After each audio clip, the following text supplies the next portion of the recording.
Mrkli mrak usred dana, opet se nebo od zemlje stidi.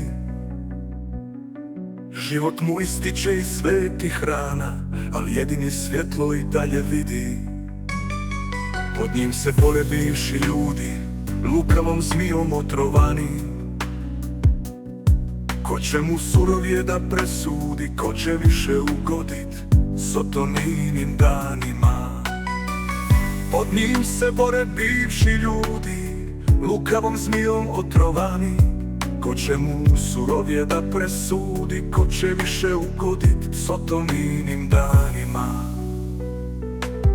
Jedan mu stavi krunu od trnja, drugi mu rebro kopljem probode. Demoni rane mu peru od prljanja, sirčetom ljutim umesto vode.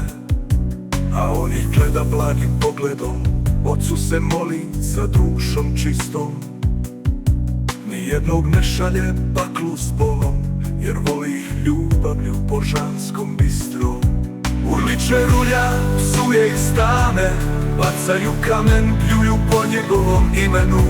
A on uznosi molitvu same, oprosti im oče, ne znaju šta čine mu.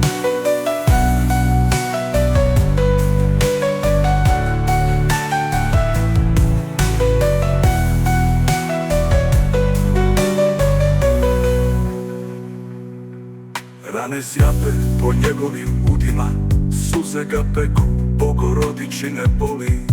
A on sve grehe prima ko sudbina, nebo mu sja, dok krv lice mu voli.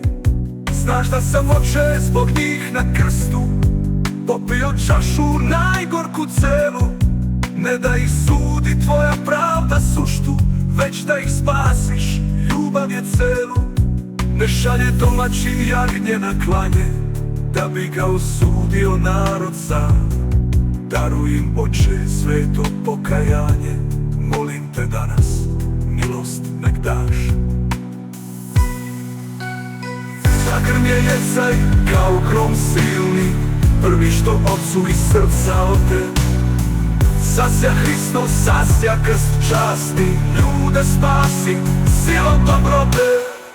I danas sija, iako ga ljudi slijepi ne žele da vide sjajem. Pusti to sine, ti dobar budi, nek rane njegove u tebi za cijele traje.